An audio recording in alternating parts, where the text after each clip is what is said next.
Gràcies. I anem ara a fer una ruta per l'Horta, però no molt lluny de València. A Burjassot coneixerem els tipus de cultius que hi ha, l'arquitectura típica i el sistema de reg per sequies. Volen que tots la coneguen perquè tots la puguen apreciar. L'Horta és un patrimoni de l'època dels àrabs que avui Màriam ha reconegut. Cebes, taronges i sèquies es converteixen en monuments amb parada obligatòria a Burjassot.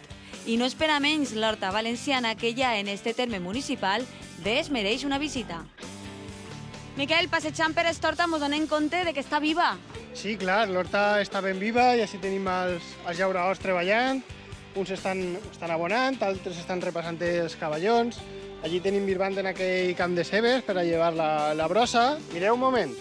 Així tenim un camp de carxofes. Les carxofes és un cultiu que és diferent de la ceba o de la creïlla, que se cull d'una sola vegada i que pots anar collint durant diversos mesos. I a més és una planta que està 3, inclús 4 anys en el mateix camp. Paquita, quin paisatge més bonico.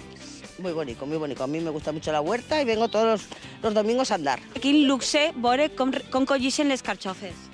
Que da gusto, ¿no? Recogerlas, claro. Y si cuando la están cogiendo te dan un puñadito, pues fíjate. Això no sé com estarà, no sé si està inclòs en la ruta. No, eso no está en la ruta, no. Porque si a cada uno le tiene que dar una bolsa, pues pobre hombre. Què te pareix que se fas una ruta per ací? Bé, molt bé, si així aprenen el que és el camp, que si no, no saben el que és estar així tot el dia. Així ja deprèn, per exemple, que ara estem en temporada de collita de carxofa. Sí, senyora.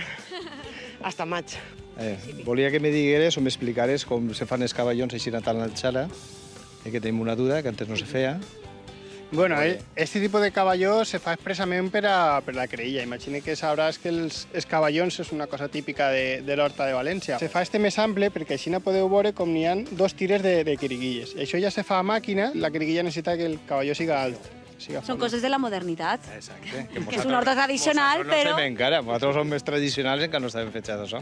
Mira, ahí hay otro limón que de naranja y Otro, que son injertados. Mira, lo está injertado. Está chuli, ¿eh? Sí.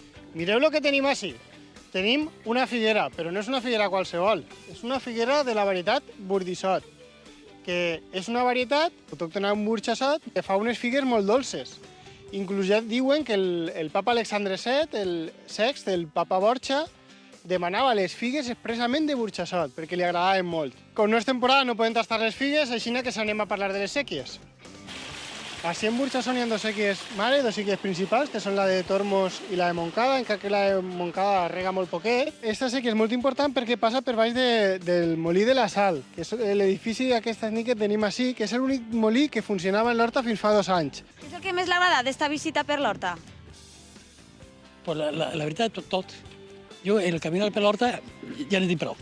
Sí. Ja n'he dit prou. Només mirant els taronxers, mirant les plantacions i tot, ja n'he dit prou. Està ben bonica, eh? Molt bonica. El que nosaltres volem és donar-la a conèixer, perquè el que se coneix se valora més. Es considera una de les millors terres del món, Exacte. per qualitat. Exacte, la qualitat és enorme. De fet, se poden fer 3 o 4 collites a l'any, que això és una cosa que en altres llocs se queden meravellats. Un passeig per a viure l'Horta, descobrir la seva bellesa i, sobretot, els nostres arrels.